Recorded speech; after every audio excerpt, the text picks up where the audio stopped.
No Brasil, João Cristofolini. Em Dubai, Gustavo Carriconde. Eles leem os mais importantes livros e debatem suas principais ideias. Fique ligado nas dicas dos maiores nomes da literatura de negócios e como você pode aplicá-las na sua vida como empreendedor. Está começando agora mais um episódio do Resumo Cast, livros para empreendedores. Olá, seja bem-vindo a mais um episódio do Resumo Cast. Aqui quem fala é João Cristofolini e estamos começando agora o episódio 110 com mais um livro para empreendedor.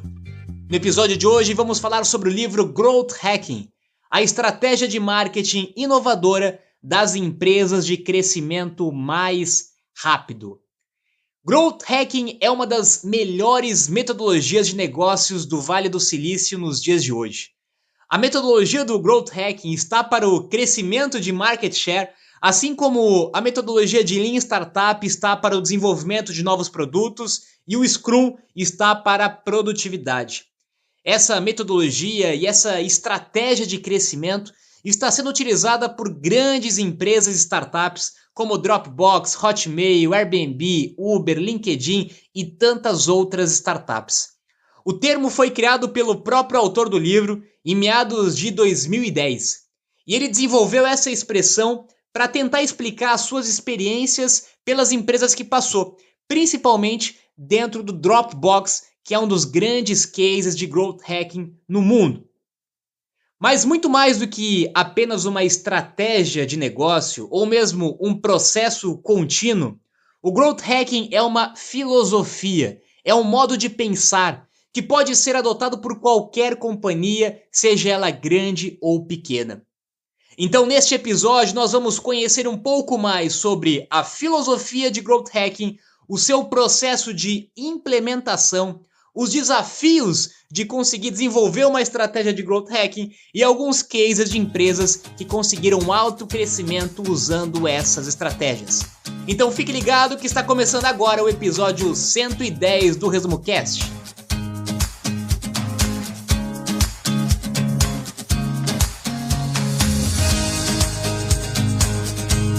Olá, eu sou Gustavo Carriconde e sejam bem-vindos ao episódio número 110 sobre o livro Growth Hacking. E o autor desse livro, além de ser o fundador e CEO do site growthhackers.com, foi nada mais nada menos o responsável pela criação do termo Growth Hacking. E se você acha que esse assunto não é para a sua empresa ou para o seu departamento, está enganado. Já faz muito tempo que as empresas entenderam que vendas é uma tarefa que todos os funcionários e colaboradores precisam dominar. Isso não é nenhuma novidade. Agora estamos vivendo uma era onde todos precisam ser não só vendedores, mas também growth hackers.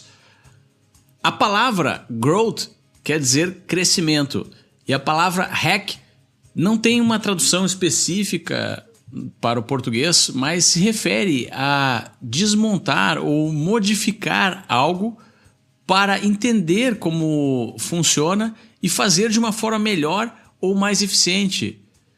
Mas cuidado, Growth Hack não é apenas conhecer ferramentas tecnológicas e truques para atrair mais seguidores ou curtidas. Segundo o livro, Growth Hacking não é possível se algumas outras coisas não acontecerem antes. E uma delas é que o seu produto ou serviço precisa ser aquilo que o autor chama de must have.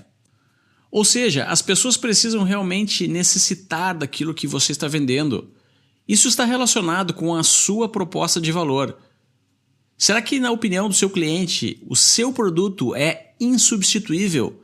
Será que nenhum outro competidor ou outro produto alternativo pode resolver o que o seu resolve? Para descobrir o valor real do produto ou serviço, pergunte aos seus clientes como eles se sentiriam se não pudessem mais utilizar o que você faz ou produz. Se eles sentirem-se muito prejudicados, o seu produto é must have. Mas se a vida deles continuar como se nada tivesse acontecido, você precisa achar uma forma de agregar mais valor naquilo que produz. Não é possível acelerar o crescimento de maneira sustentável de um produto que não seja must-have. Então, se você falhar nesse primeiro estágio, provavelmente irá falhar nos outros estágios do Growth Hacking. Gustavo, é muito importante falar sobre a validação do produto antes de falar sobre Growth Hacking, sobre crescimento, sobre marketing, porque tem muita gente que acaba atropelando esse processo. Antes mesmo de ter um produto validado no mercado, antes mesmo de ter uma primeira carteira de cliente, começa já a pensar em estratégias inovadoras de marketing ou de Growth Hacking e acabam, logicamente, se atropelando durante o caminho, e isso não se torna sustentável para o negócio. Você precisa primeiro validar o seu produto com uma carteira inicial de clientes para entender se de fato você já pode ir para o próximo nível, que seria um nível de crescimento. E para fazer isso, o autor usa como sugestão um simples questionário de pesquisa para que você faça com os seus clientes atuais, tentando entender por que as pessoas usam o seu produto. Ou se o seu produto deixasse de existir, qual o impacto que isso geraria nessas pessoas? O que elas estariam usando no lugar do seu produto? Qual concorrente que elas estariam buscando? Ou qual foi o maior benefício que elas obtiveram ao usar o seu produto? Se elas já recomendaram o seu produto para uma outra pessoa? E que tipo de pessoa que elas acham que se beneficiaria com o seu produto? Ou até mesmo como elas acham que você poderia melhorar o seu produto para tornar ele ainda mais útil para ela, o seu cliente. Quando você começa a coletar informações sobre o seu cliente, você vai entender se o seu produto já está pronto para crescimento ou se você precisa ainda validar o seu produto, melhorar o seu produto, para aí sim pensar em crescimento. Uma outra estratégia sugerida pelo autor é medir a retenção de clientes, ou seja, o número de pessoas que continuam a usar o seu produto. Se a sua taxa de retenção de clientes é muito pequena, significa que você está com algum problema no seu produto. Se você está com uma taxa de retenção de clientes já um pouco interessante, ou seja, os seus clientes continuam a usar o seu produto mês a mês, significa que o seu produto está, de fato, gerando algum impacto positivo na vida ou nos negócios do seu cliente. Então, nesse momento, depois que você analisa e entende o perfil do seu cliente, você vai conseguir começar a pensar em ideias para o nosso Growth Hacking, que nós vamos comentar com mais detalhes nesse episódio. Mas antes de tudo, não esqueça de validar o seu produto, estar certamente convicto pelo comentário e feedback do seu próprio cliente de que está na hora de você pensar em crescimento no seu negócio. Todas as empresas ou organizações que visam o lucro estão envolvidas em duas atividades principais, que são produzir alguma coisa, um produto ou um serviço, e vender essa coisa. Uma importante parte da venda, e que nos dias de hoje estamos acostumados a quebrar em uma área completamente distinta, é o marketing. Porém, já falamos diversas vezes aqui no Resumo Cast que as empresas que se destacam são aquelas que conseguem unir os seus esforços de venda com os esforços de marketing. Mas antes de mergulhar a fundo na metodologia do Growth Hacking, vamos falar sobre um assunto que impacta tanto vendas quanto marketing, que são os canais. Canais de venda como lojas, feiras, shopping centers, porta a porta, e de marketing como rádio, TV, outdoors, revistas e jornais, não são invenções recentes, como o Google, Facebook, YouTube, LinkedIn ou as lojas virtuais. No entanto, eles todos têm a mesma função, que é comunicar ao cliente o valor que você produz e entregar também esse valor através de algum desses canais. A diferença é que os novos canais que estão surgindo possuem uma vida útil menor. Isso mesmo, o livro apresenta um estudo que mostra a eficiência de diversos canais em termos de retorno sobre o investimento de marketing. Se no passado fazer anúncios no Google ou Facebook era extremamente barato e atraía diversos consumidores para o seu negócio, hoje em dia isso não é mais verdade.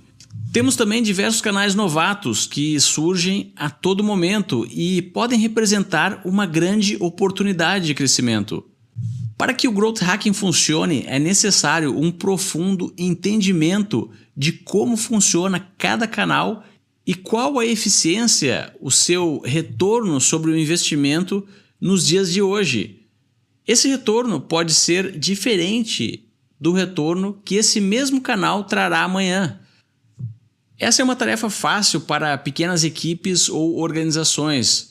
Pular de canal em canal e encontrar qual deles é o mais eficiente. Mas para grandes organizações ou equipes maiores ou negócios tradicionais já estabelecidos há muito tempo que utilizam primariamente um grande canal, essa tarefa de achar novos canais é extremamente complexa e envolve uma mudança de mentalidade, uma mudança de cultura.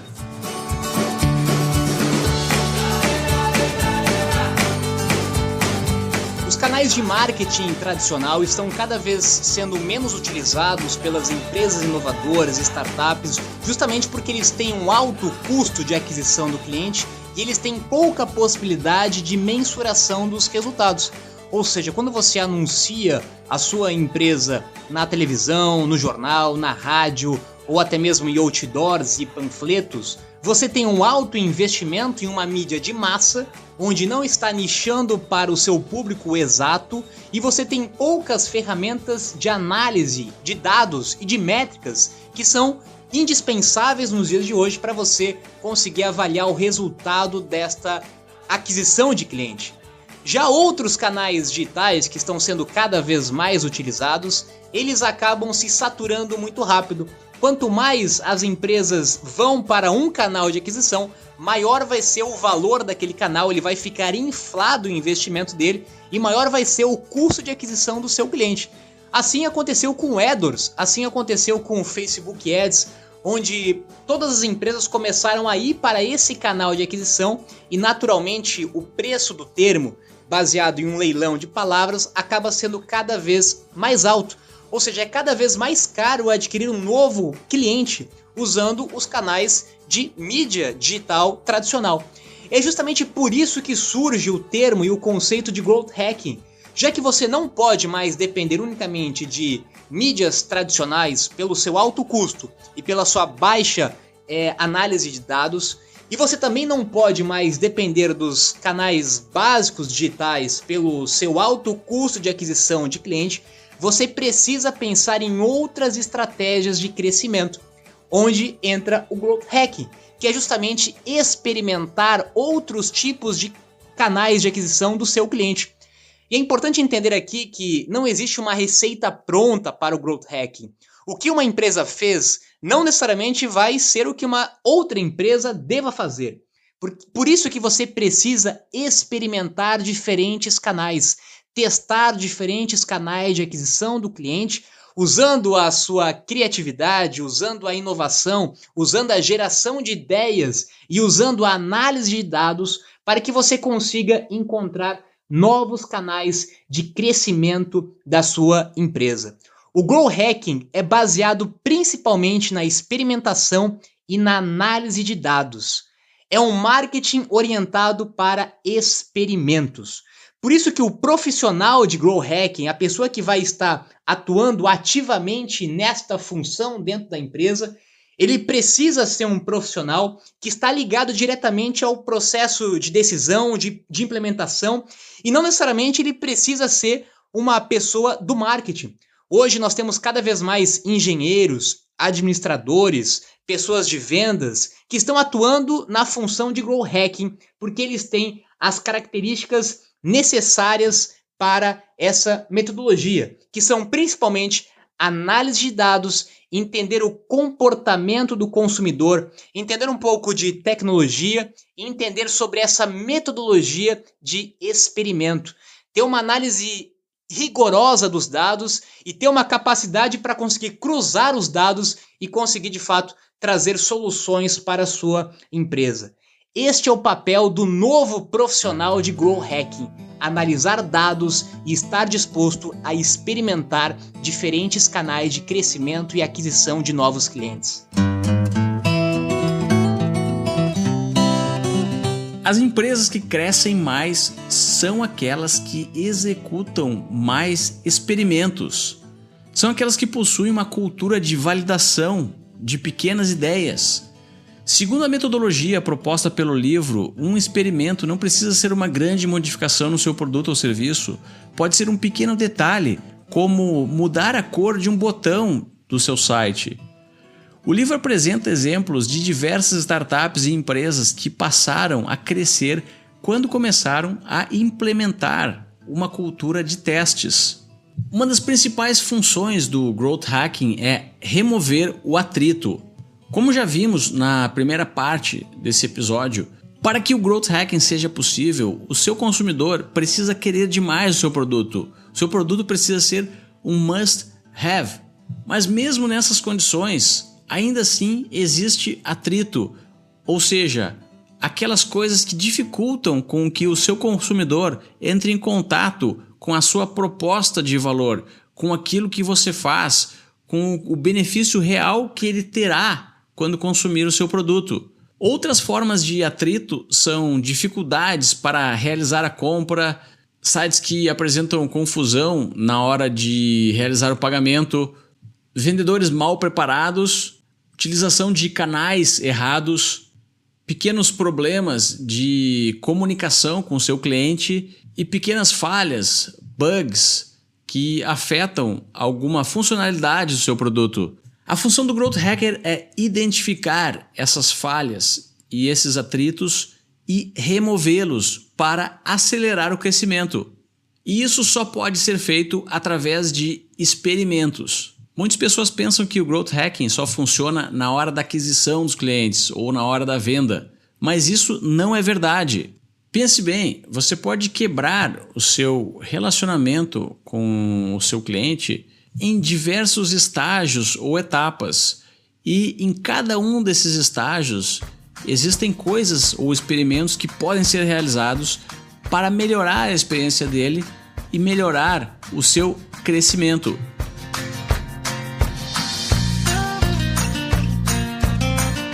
Vamos analisar na prática alguns cases de empresas e startups que usaram estratégias de Growth Hacking para ter um alto crescimento no seu negócio.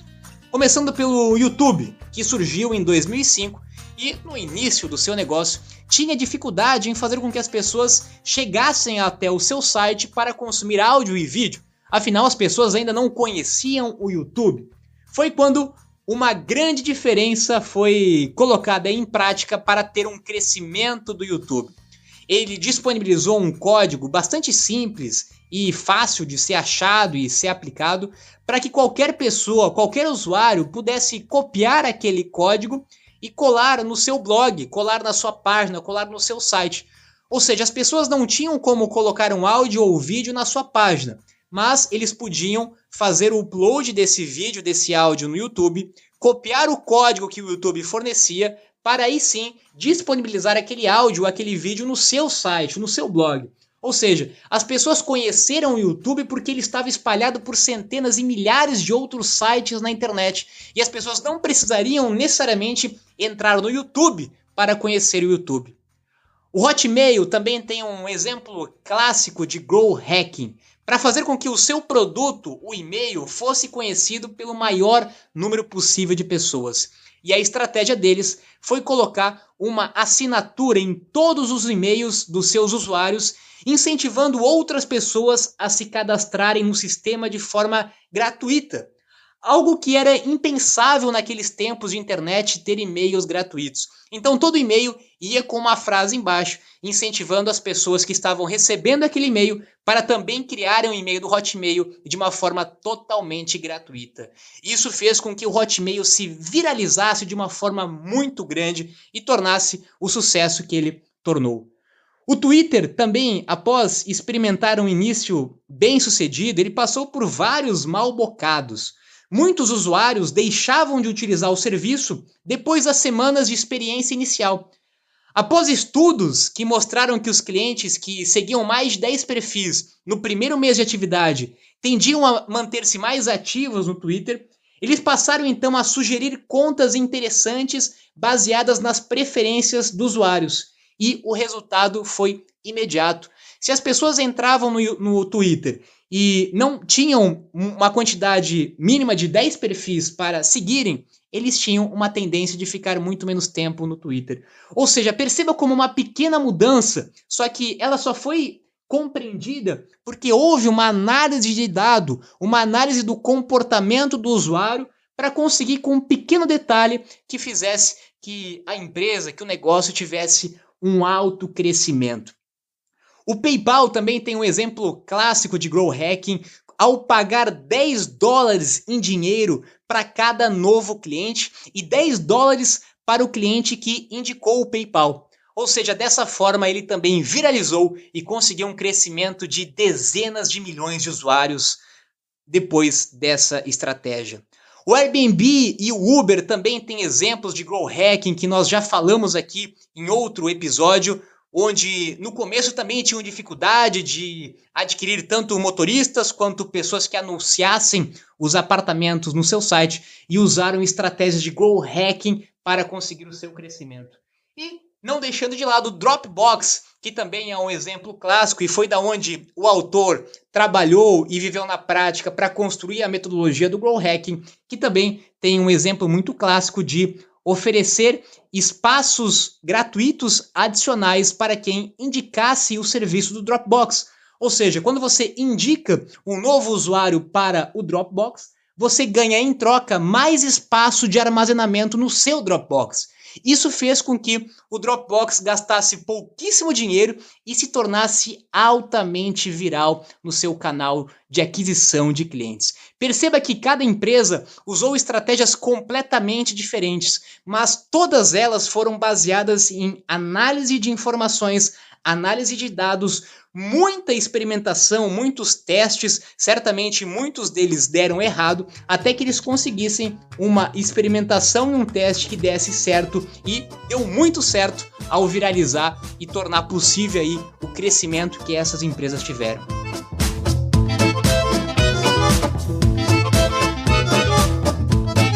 Fazer qualquer tipo de experimento e testar qualquer coisa sem disciplina e organização não é growth hacking, segundo Sean Ellis.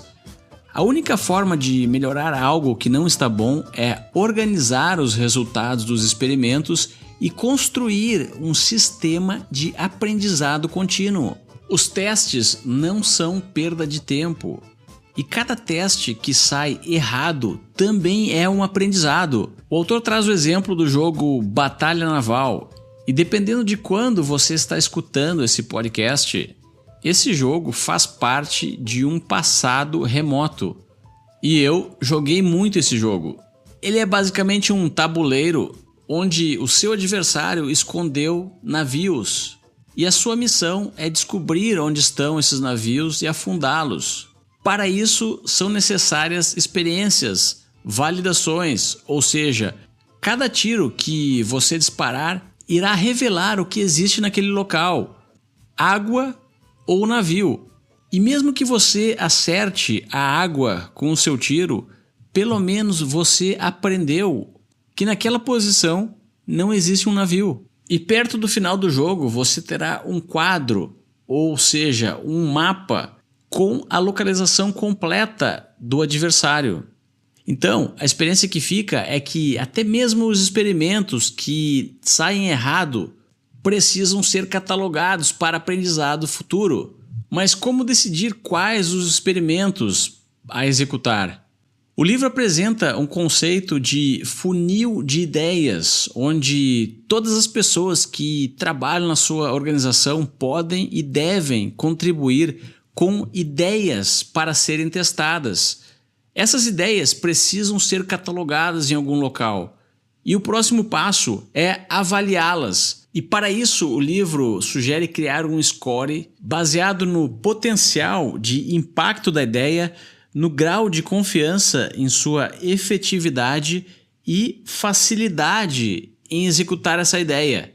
Esse score nada mais é do que uma nota, pois se cada ideia tiver uma nota, aquelas que receberem as notas mais altas serão testadas com prioridade. Se você está realmente determinado a acelerar o crescimento do seu negócio ou da sua startup, recomendo que você se aprofunde nesse assunto, especificamente no conteúdo do site Growth Hackers, que é o site criado pelo próprio autor. Vamos colocar o link na descrição desse episódio. Procure também ficar distante de soluções mágicas e ferramentas tecnológicas brilhantes que resolverão todo o problema, pois isso não irá acontecer segundo a própria experiência prática de Sean Ellis, o autor do livro. A solução é realmente criar esse funil de ideias e um sistema que possa testá-las e capturar o aprendizado delas de forma constante.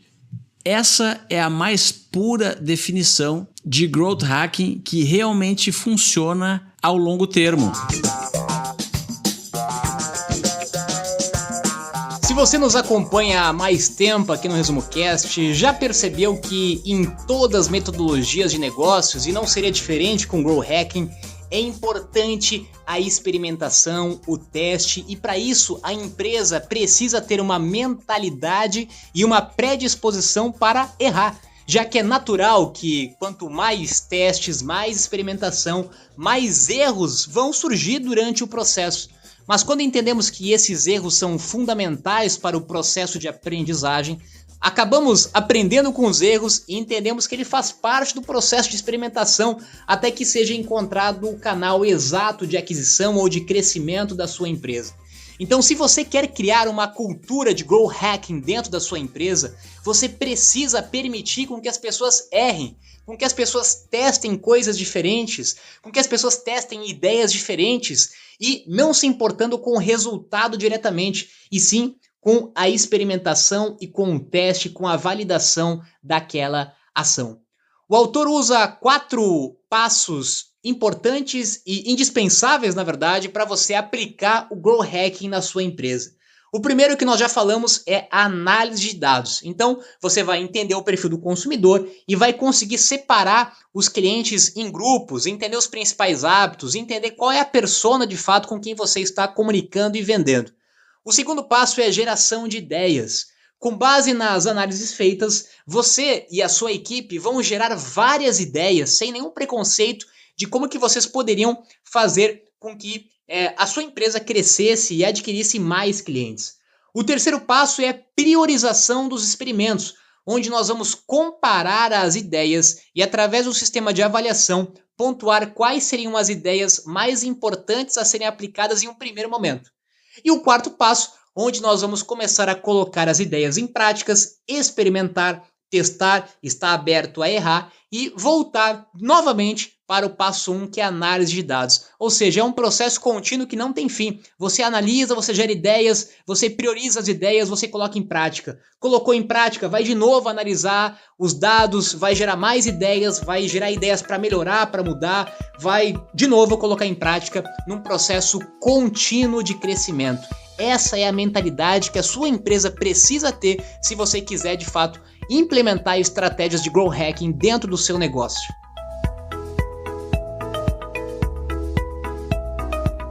O growth hacking, segundo o autor do livro, e que foi o criador desse termo e que é uma das maiores autoridades no assunto, não é apenas uma forma diferente de se fazer marketing, e sim uma abordagem quase que científica e obstinada por testes frequentes. E não é apenas durante a aquisição do cliente, mas principalmente nas demais etapas do relacionamento com ele. Falamos bastante sobre relacionamento pós-venda no livro da semana passada, Customer Success. E a grande lição daquele livro é que não existe pós-venda. Todo o relacionamento tem que ser de pré-venda, mesmo depois que o seu cliente já comprou o seu produto ou serviço. Se você é um pequeno negócio ou uma startup, segundo o autor, você não tem orçamento para investir na sua marca. Por isso, as técnicas de Growth Hacking podem lhe ajudar a conquistar o seu espaço no mercado e adquirir clientes de forma sustentável. Um grande erro que as empresas cometem quando não estão conseguindo crescer é investir em sua marca, deixar o logotipo mais moderno, mudar as cores para melhorar a sua identidade. Mas segundo o autor, isso sai caro e não traz nem uma fração dos resultados que a metodologia do Growth Hacking pode proporcionar. Por fim, a mentalidade de Growth Hacking é um desafio cultural e é muito difícil de ser implementado em grandes corporações. E isso é uma vantagem e uma oportunidade que a era em que vivemos traz a pequenas corporações e startups.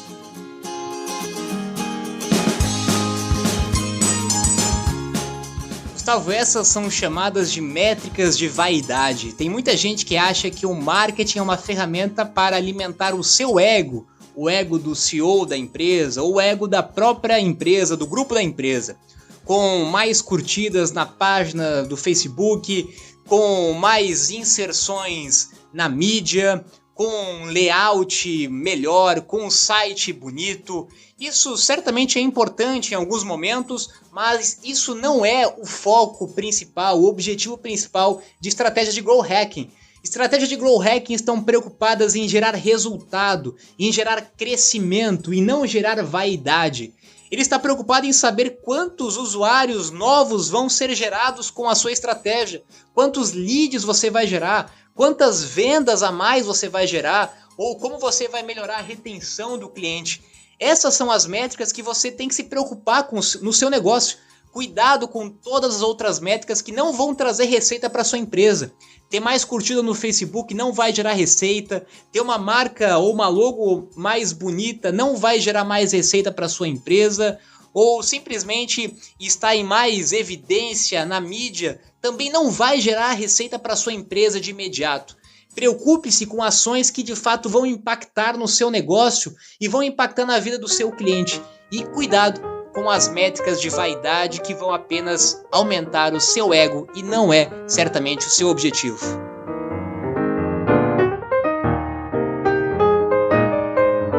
E obrigado por acompanhar o episódio de hoje do Resumo Cast.